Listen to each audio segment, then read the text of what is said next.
Do you enjoy your job? Are you satisfied with your job? Now, I'm sure only a fraction of us can answer to those questions in the affirmative.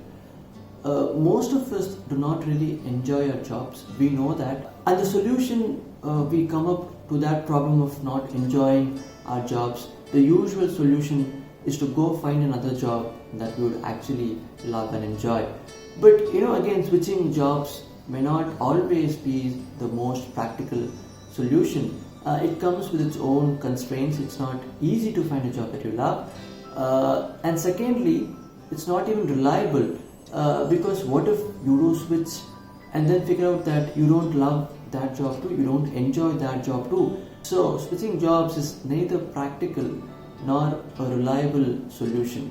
By all means, if you can go find a job and you love the job, then that's great, you should go do that. But is there a more practical and reliable solution to enjoying our jobs more? This video is about those techniques and strategies that we can apply so that we can enjoy and derive more satisfaction from our job. I am too familiar with the experience of being in a job that one does not really like. Over a point of time, it becomes frustrating and you slowly start to get disengaged from your job. Of course, you're doing what you're supposed to do, but you simply are not performing to your potential and you become disengaged. So when I was researching a solution to this problem and to improve my engagement, I stumbled upon the concept of job crafting. Now, it was an empowering idea. It is a very simple idea, but it was an empowering idea. Now, job crafting has three aspects to it. The first one is task crafting, the second is relational crafting, and the third is cognitive crafting. Job crafting, its impact and its positive effects have been extensively researched by Amy Wrzesniewski and her colleagues at the Yale School of Management. Now, before I go into the concept of job crafting, welcome back to Being Wise, where I discuss transformative ideas gathered from books, from the internet, or from anywhere else on this planet. If you are new here, please do subscribe and hit the bell icon so that you don't miss my videos. I post at least 2 videos every week on personal growth and insights from books and films. There are things that inherently excite us, make us curious, and we become really engaged in them. There are things that we are good at doing because we might have done that in the past, or we just may enjoy doing it. And there are things that we find inherently meaningful. These are passions, strengths, and values. And when we do things that are aligned with your passions, strengths, and values, you find more satisfaction from it and you enjoy it. But when it comes to our job, for most of us, our job is not aligned with our passions, strengths, or values. But the problem is not really that. The problem is most of us go by the job description, most of us go by the tasks that are given to us and adopt an attitude of learned helplessness. Okay, we say that our current job does not fit our passions or strengths or values, so we have to go and find another job that actually fits into this. But the surprising thing is that even in your current job, you have enough autonomy and opportunities to align your current job to your strengths, passions, and values. We are not powerless. We have more autonomy than we think so. So this is where the concept of job crafting can empower us and help us practice our passions, values, and strengths so that we can improve our satisfaction and meaning from our current job. As I said, there are 3 aspects of job crafting. The first one is task crafting. In task crafting, you alter the boundary of your tasks by taking up lesser or more tasks and also changing the nature of your tasks. Now you might say that you don't really have the freedom to modify your task or change the nature of your task because it is being set by your boss or by your organization. But certainly there are some opportunities. I'll give you some examples. If you're someone who's interested in teaching and sharing knowledge, then you can volunteer to train the new joinees in your team. Now teaching might be something that's closer to your strength and passion, So when you do that, you find your job more engaging and more satisfying. Now I can give another example from my own experience from my organization, where they were implementing a process change, and they had asked feedback and suggestions from all the users of the process who were involved in the process. Nothing was expected of me, that it was not mandatory to give suggestions, but there's something that I loved about creating new processes that reduces the burden on whoever is using it. I spent more time on it and tried to come up with some suggestions. So I felt that was meaningful and enjoyable to do. Now, a friend of mine did something interesting. So he volunteered to contribute to the CSR strategy of his organization. Now, that friend is a little more socially oriented. He would love to do something that has social impact. So that was his values. So to practice that, he had this opportunity of getting involved in the CSR strategy of his organization, and he decided to do that. Now you might say that all of these involves taking up extra tasks. Now that is true. Now you might say that might make you more stressed. You got to do these additional tasks you're interested in over and above what you're already supposed to do. That is true. You might have to spend extra time, but when you do things that you enjoy, even if you do overtime, then you tend to enjoy it. So overall, it'll help you bring more satisfaction to your job. Now the second aspect of job crafting is relational crafting. Now I think this is an aspect of job crafting that we might already be practicing to a certain extent, though we may not know the terminology of relational crafting. Now take the example of a taxi driver who is driving his taxi through the day in a very busy city.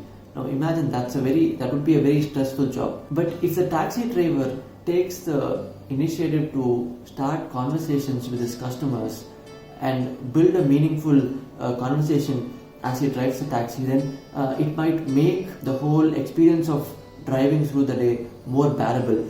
He might even enjoy it. He might even enjoy the conversations, and that might make his job much more bearable. So that is a very simple example of relational crafting. By altering your extent and the nature of the relationships with whom you interact in your job, you can enjoy or derive more satisfaction from your job. I have a colleague in my organization who gives me financial advice, and he has mentored me on financial planning. Now I had no idea when I started. I had no idea on finance or how to plan my finance, but he used to, like an elder brother, used to mentor me on that. Now that had nothing to do with the actual jobs that we do, but that kind of forged a bond between us, and that also spreads to other things. So despite that not having anything to do with my job or my role, it forges a bond with my colleague, and through that I find the holistic ecosystem of my job and work more meaningful. So the point is that you build social meaning to your relationships that go out of your work. The third aspect of job crafting is cognitive crafting. Now this might be a little more difficult aspect of job crafting. Here you try to change the way you perceive your tasks. You do not view your task in silos, but you connect your task to the bigger picture. Now take an example of a person who's designing automotive brakes for a car company. Now he could perceive his job as designing mechanical components. That's one way of looking at it, but he could also do some cognitive crafting and then reimagine his job in this way. I design effective brake systems so that I can enable saving people's lives by reducing the accidents on the road. Now that is a very inherently meaningful thing to have. But my most favorite example of job crafting is this. This is a teacher who loves the performance art in the theatre, but his job is to teach. So one way to perceive his job is to, as learning and then coming to job and sharing that knowledge and make sure his students learn and go about that. But there is another way of looking at his job. Now he can look at teaching as a performance art. Largely, if you see, teaching is by large measure a performance art, and teachers who do really well take it as a performance art. So this teacher takes his teaching as a performance art, And because performance art is his passion, theatre is his passion, he brings much more to his teaching job. He perceives every class of his as a performance, and through that he brings a lot of individuality and passion to his job. So that is how cognitive crafting has transformed his attitude towards the job and helps him perform and impact much more. So those were the three aspects of job crafting: task crafting, relational crafting, and cognitive crafting. So what are the benefits of job crafting? Well, the first one is it is very practical and actionable. Most of us would find at least some opportunities for autonomy and help craft our jobs. It could be through task crafting, it could be through relational crafting, it could be through cognitive crafting. But we would certainly find some opportunities in our current jobs to practice these. So it is very practical and also reliable.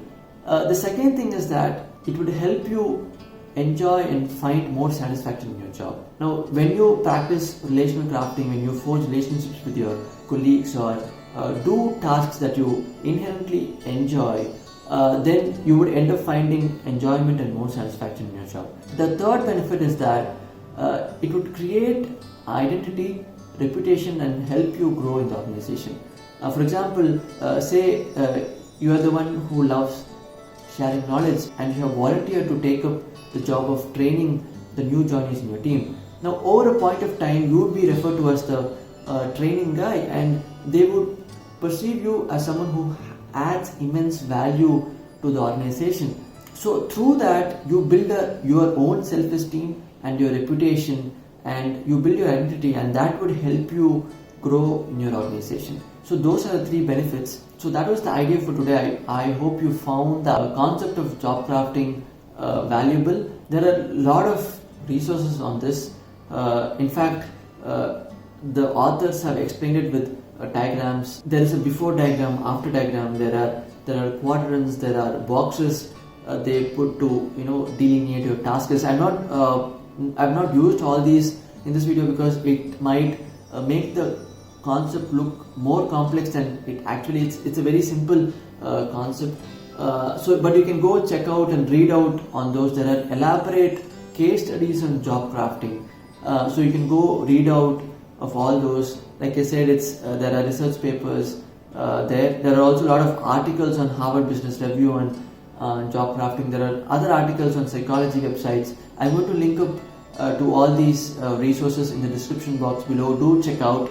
I hope you enjoyed the video. If you did enjoy the video, please do hit the like button and do subscribe. I post at least 2 videos every week on personal growth and insights from books and films. Goodbye until next time, and thanks for watching.